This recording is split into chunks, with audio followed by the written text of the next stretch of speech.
now we're ready for the program that you came for. Tonight our program is on the Hershey Gardens, and Dave Sadison, who you have heard was to be here, couldn't be with us tonight, so we have instead David Parke, who is the Executive Director of the Museum and the Gardens, with us. He is a charter member of the Derry Township Historical Society. He came here in 1988 as the Executive Director of the Museum, and in 1990 became the Executive Director of the Gardens. Before coming here, he I think was born in Morristown, New Jersey, so he's a New Jerseyite really, but he was in the field for 20 years and spent time in Oneida, New York, Cooperstown, New York, and New Haven, Connecticut before coming to Hershey. David.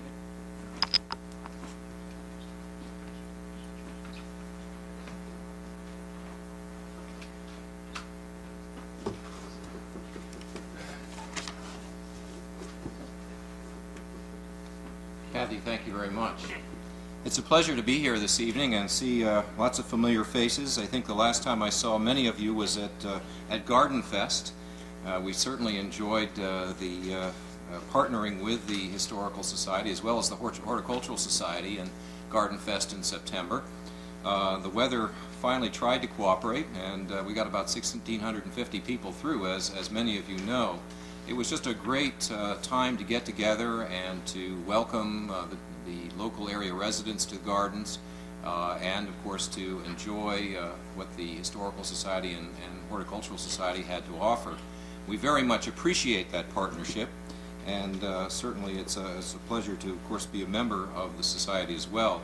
I've had the opportunity to be involved with numerous other historical societies and know what a lot of fun they are, of course, and also the importance that this organization is conducting in terms of preservation of the past of Derry Township. And this evening we want to share some exciting plans, and I say we, I'm not the only speaker. In fact, I'm going to be the shorter speaker because it's going to be my pleasure to formally, in a little bit, introduce you to Barbara Whitcraft, our new Director of Horticulture at Hershey Gardens, and she is actually going to tell you what we're up to in more detail. But what I do want to let you know is that we are taking on a major preservation initiative at Hershey Gardens for our 60th anniversary year, which is next year, and we will have it in place by opening day in May of next year. And what we want to do this evening is, of course, to share those plans with you, and in fact those plans have not been shown publicly. And so you're getting a real peek at our initiative here for the gardens, and I think you'll really appreciate it. And so also in describing what we're planning, we're also going to describe what we have to preserve up there. Many of you know the gardens, and what I thought I'd do is to share with you a brief history of the gardens to sort of set the scene, and then Barb will take over and tell you specifically what we're planning to do. So what I'm going to do is turn on some slides here, and if someone knows where the light switch is, we'll move along.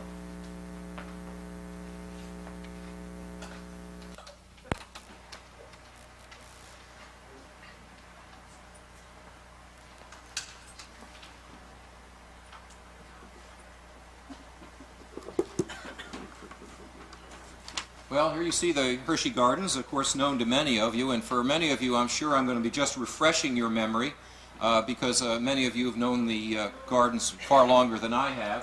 Of course, here you see them in living black and white, and of course the challenge, and we'll have some color in a few moments.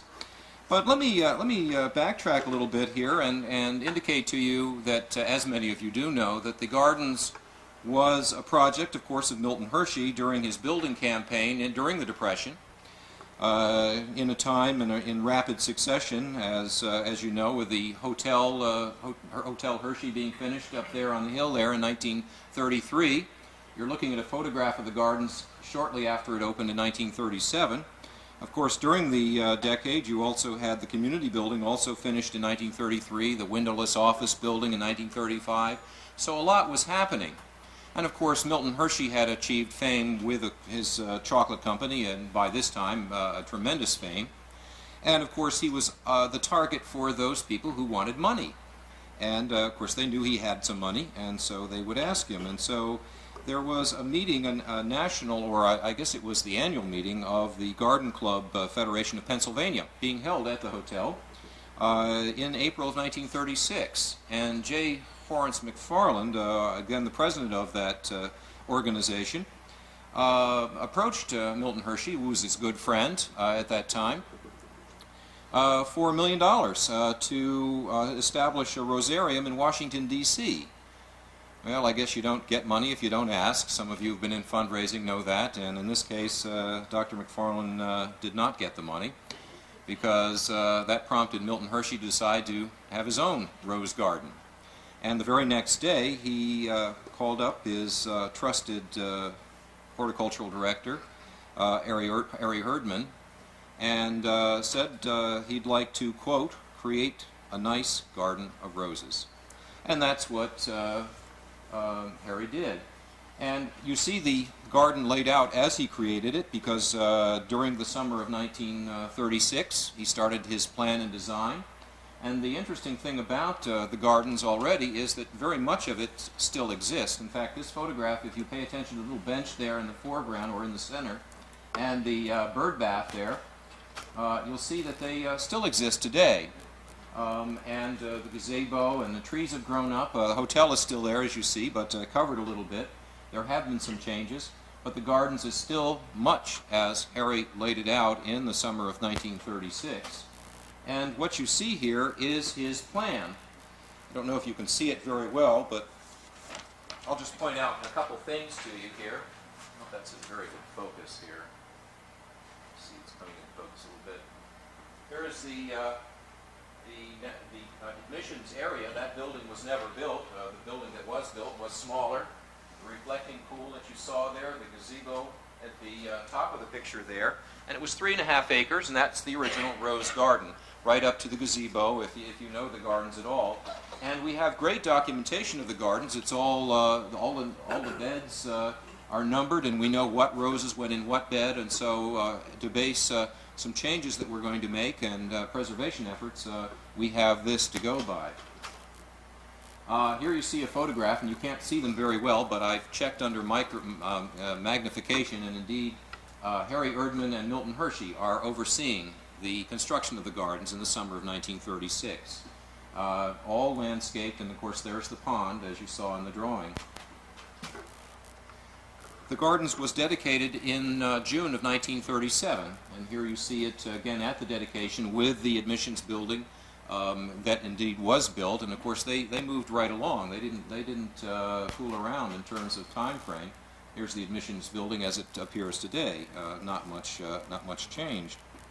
Milton Hershey was so impressed with the gardens and the visitation to it that he encouraged Mr. Erdman to expand the gardens, and by 1941 they had reached the size that they are today. And I'll just share some views. Some members of the American Rose Society, and there again you see the gazebo, and you can see that the area above, to the north between the hotel and the gazebo, is empty. That eventually was expanded, and as I say, by 1941 the areas were very much filled up. That area would eventually include, as it does today, annual flowering displays, and so on. Again, Barb will tell you more about that. View from the admissions building of the roses. Milton Hershey incorporated statuary from his house, from High Point. The Rebecca, the water carrier here in the center, stood in front of High Point. That was the statue and fountain in front of High Point. And from this black and white photograph, they made postcards. And here you see a postcard of the gardens. Whether the colors are correct or not, we don't know. Of course, color photography was in its infancy. Harry Erdman continued on until 1955, when he retired, and John Mazaris took over. Many of you knew John. And for the next 20 years set the course of the gardens by adding collections of dwarf conifers and hollies and expanding the holdings of the gardens, and he was the director of the gardens until 1975. An additional color photograph or color postcards of the gardens that you see here. In 1975, Bill Bowman, known to many of you, who was the director of Hershey Nursery, took over in the additional role as director of the gardens. And he was responsible for adding 6 theme gardens, several of which we still have there. And by 1979, most of the construction of the gardens was in place. And from then on, the gardens was maintained. The gardens came under the Hershey Foundation in 1989. I became involved with them a year later. And they had been under Herco, of course, prior to that, Hershey Estates. And basically, botanical gardens are not very profitable ventures. Unfortunately, the Hershey Foundation was on hand to take the gardens over and use its endowment support to support the management of the gardens. And today, the foundation supports the gardens about 20 to 30% of its operation. The rest we raise through admissions, retail sales, gifts, grants, memberships, and that sort of thing to keep them operating on a budget of approximately $350,000 a year. Another view looking down at the admissions building with the roses in the foreground. Well, that gives you a basic overview. For the last 6 years that I've been involved with the gardens, we have been maintaining them. And that's no easy task, of course. They are a sizable resource and take a lot of care. And Mother Nature has not always been on our side. Ice storms and all sorts of interesting little challenges from that perspective have given us challenge in preserving the gardens. But as I say, we've maintained, we've not expanded or otherwise improved. Now we've decided to make some changes in the preservation effort to improve the gardens and essentially to return that 3.5-acre section that I told you about, that original rose garden, back to the kind of look that it was when Milton Hershey decided to have Harry Erdman design it. So to carry on our program this evening, I'd like to introduce to you Barbara Whitcraft. Barbara is a native of Lidditz, but she grew up here in Hershey. And following her high school and other various ventures, she entered the senior gardener or master gardener program at Longwood Gardens, was there for 2 years, then came back to Hershey to be a foreman for Hershey Nursery, where she worked here for 9 years. She managed a few minor little properties, the exterior care of a few minor properties that you're familiar with, such as Chocolate World, Hotel Hershey, and High Point Mansion. And I think also was involved with the grounds and farmed out on the water company as well. So she knows Hershey very well indeed. She returned to Longwood Gardens as a senior gardener for the flower gardener and has been there for the past 5 years. She became Director of Horticulture at Hershey Gardens at the beginning of last month, so she's been with us a month and a half, and she is now in charge of these major changes that we're going to make. And it's my pleasure to introduce to you Barbara Whitcraft. Barbara? Can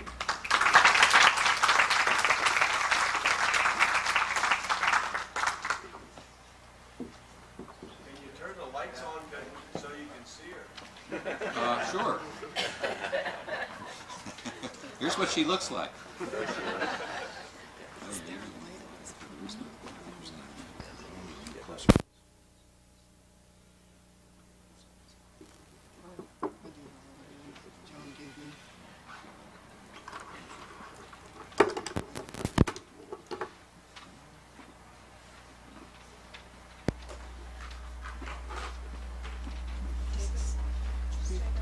Oh, okay.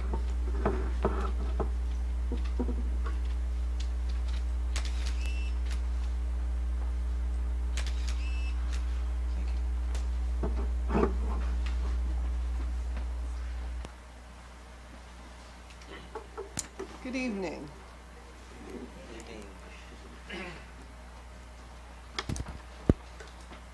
Well, I'm going to start off with a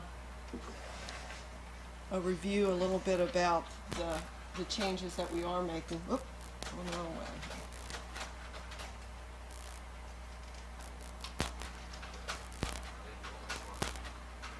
You had one more slide, David. Sorry. It's okay. This is a map of the proposed design, showing an outline in red of the fence that we're going to be putting around about 13 acres of the gardens. And we will be focusing most of our gardening efforts within this area of the gardens. So this is the original rose garden area here, which David was talking about, the admissions building, and this is the area where the annuals are, and here's where the Japanese garden is, to give you an idea of the areas that are included in this, as well as the old rose garden and the area that Noel Falk is taking care of at this time.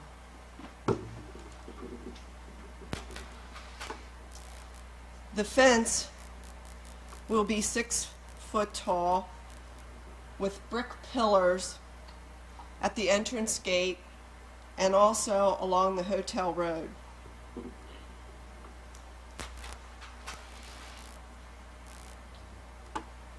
Will that keep the deer out? Well, we're hoping that it will help deter them, but we do have a possibility of adding extensions onto that to make it higher if need be in the future. This is the area of the rose garden, and the darker areas are the beds that had been eliminated out of the garden and which will be and have already been cut and will be planted up in the spring to get it back to the original design intent. This is the entrance area. We're going to be coming down the entranceway, we'll be putting some annual beds and putting several flowering plants, things with color and fragrance, fall color, to make this more attractive to lure people into the gardens. We're also going to be doing some screening with using evergreens to make the restrooms less visible from the gardens, and also to hide the soda machines from the view of the gardens so they're not so attractive looking.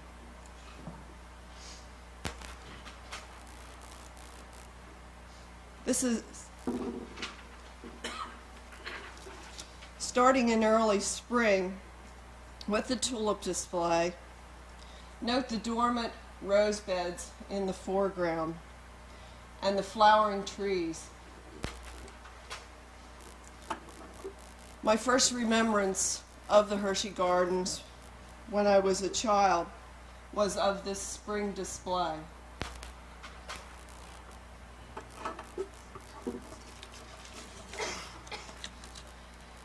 Because of the problems that the deers had in the gardens, this display was eliminated in the gardens a couple years ago. We are hoping that the fence will deter the deer and that we once again can have this display in the gardens. Daffodils are one of the bulbs which deer and rodent will not eat. They come in many blooming times, colors, and shapes. They can be naturalized into perennial beds and shrub borders, lawn areas for a permanent color with the flowering cherries and other spring flowers. Other bulbs like these alliums can also be added permanently into the borders. Perennials like these Siberian iris, which are already in the gardens, and tree peonies can help add color in the gardens between the spring display and the summer annual display. Existing perennials like the hibiscus bloom most of the summer and add bold color and texture into the gardens. Water plants will be placed back into the gardens in Swan Lake as part of the original design. The herb garden, which is a favorite of many, will eventually be placed in another place within the gardens inside the fenced area. The ornamental grasses, which give fine texture and form, will be added to different borders.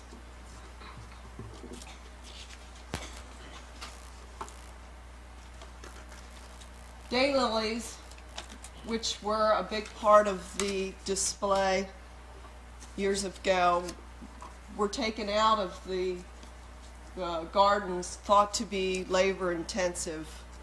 They will be brought back into the gardens and added into shrub borders and perennials.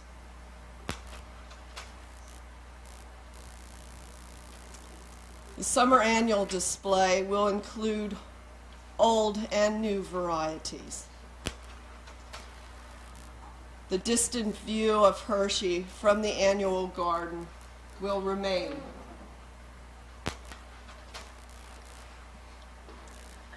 Cannas that can be found in old photos of the High Point Mansion gardens will be included in these annual displays.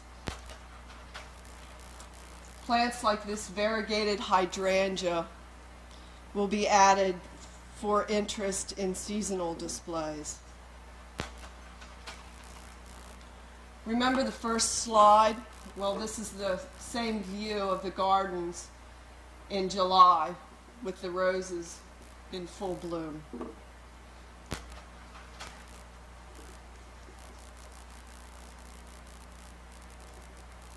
Roses will continue to be an important feature within the gardens.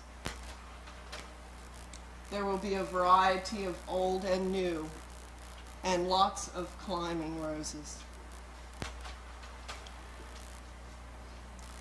The gardens has a wonderful selection of shrubs and trees. This burning bush hedge, a lot of Japanese maples are some of the plants with interesting fall color foliage. This oxydendron, which is one of my favorites, is a really unique tree which I think most people aren't aware of. They're very difficult to grow, and this is a quite elegant specimen of this tree. So we want to make people more aware of the specimen trees that we do have in the gardens already. This weeping beech, which is quite large now, this is an old photo, adds color and structure and form in every season. Oh, I went the wrong way.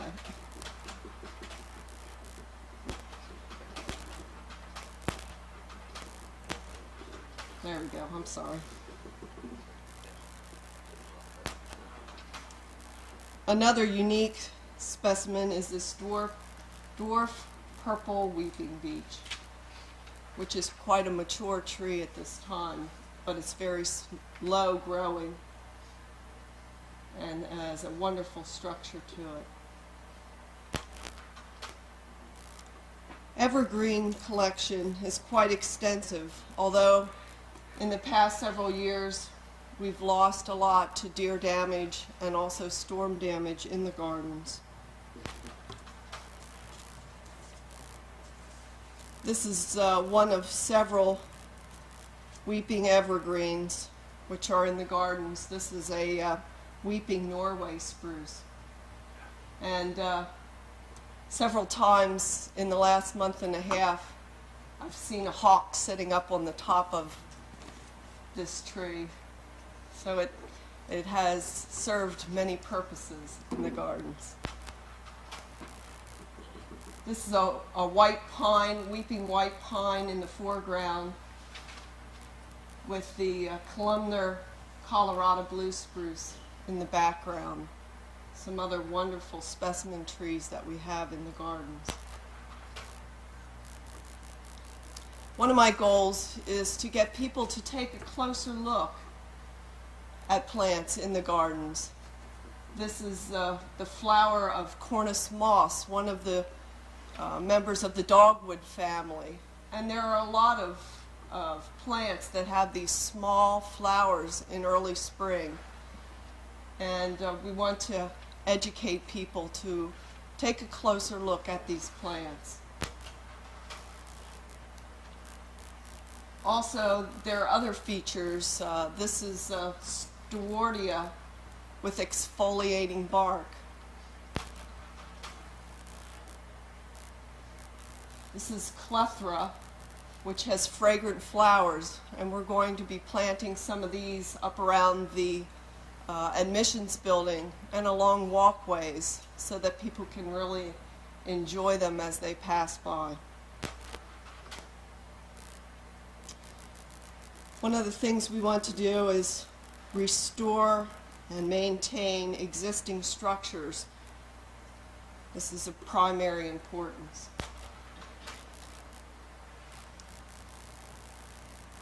We need to evaluate the design intent in the Japanese garden so that we can develop and prune the existing shrubbery and trees around this garden so that it looks like a Japanese garden.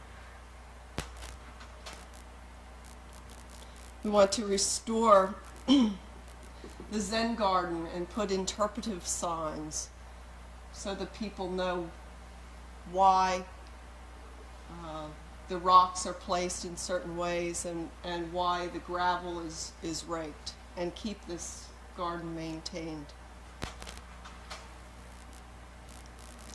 We have plans to have a reproduction of the boy with the leaking boot brought into the gardens and placed back in his original location on Swan Lake.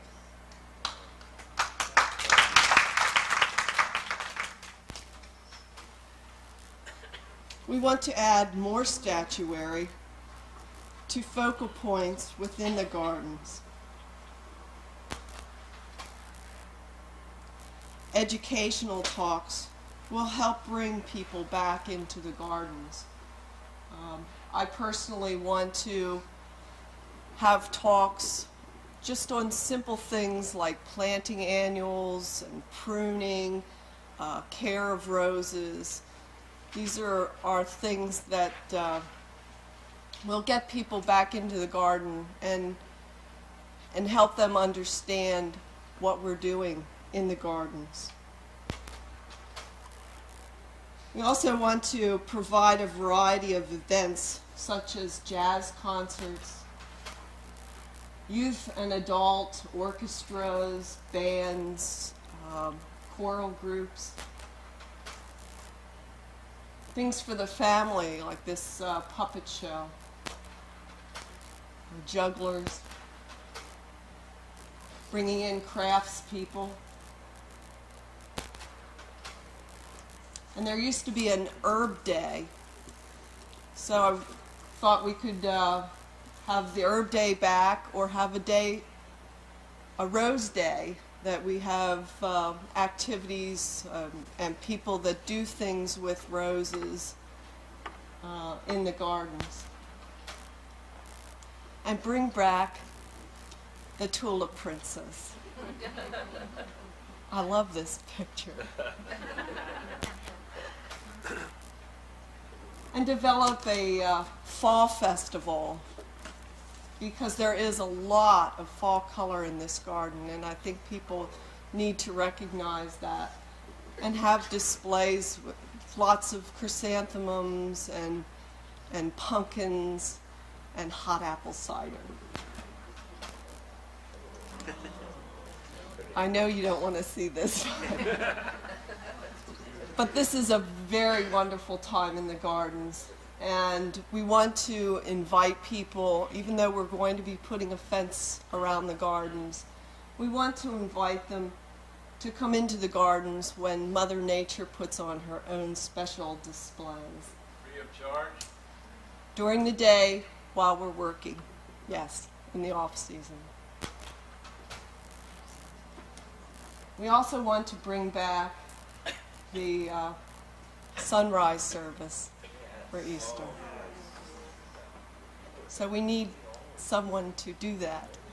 So anyone that knows someone that would be interested in doing that, get in touch with us.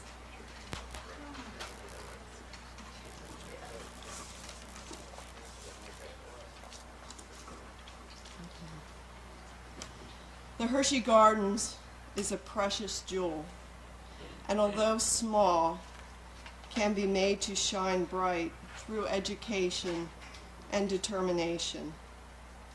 These are our goals, but never forgetting to stop and smell the roses. Thank you very much.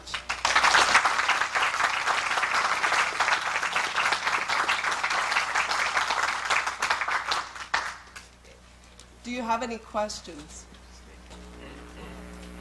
Yes. You mentioned the statuary that you're going to add some. Are you going to keep the old statuary? Yes.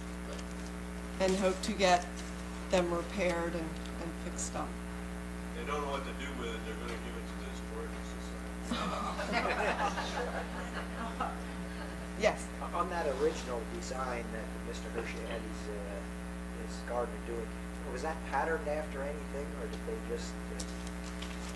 Well, I'm not sure what it was patterned after, but to me it almost looks like a maze because there are certain areas that you go into that there's only one way back out. So. I thought maybe it was European garden or something. Just trying to duplicate. Not a question, but a comment. You were talking about statuary. Yes.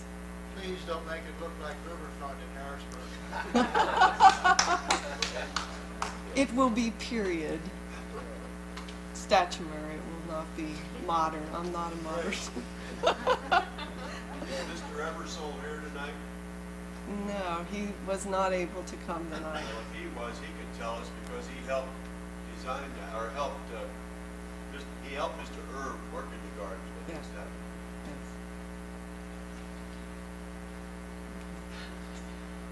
Yes. How much of the gardens in your new plan will be on the outside of the fence? How much of the gardens that you have now will be on the outside of the fence? I mean, are you putting a fence up around a limited area? Yes.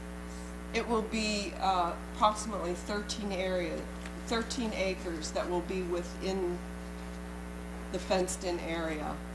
Most of what will be outside of that area will be maintained as an arboretum, keeping the trees and shrubs that are there, trying to keep it low maintenance, but yet still keeping it very nice and orderly looking. You had 13 acres, then how much is it total Out- today? The total is 23 acres. Yes. It brought back memories to me because I worked there and for a short period after I got out of service in 1946 and 47. And my father, who was a mushroom grower in town from 31, worked there and helped build it. Of course, I worked for Harry Erb and I keep it too. Mhm. So it was kind of brought back good memories. Good. Good. And like I said, the early spring display is very important to me to get that back. And I know we have challenges with the deer there, but there are other bulbs besides tulips that we can put into this garden. And tulips usually are done blooming for Mother's Day, and that was a real challenge at Longwood as well, because that's the biggest day for them in the gardens as far as attendance. So it is a very difficult time.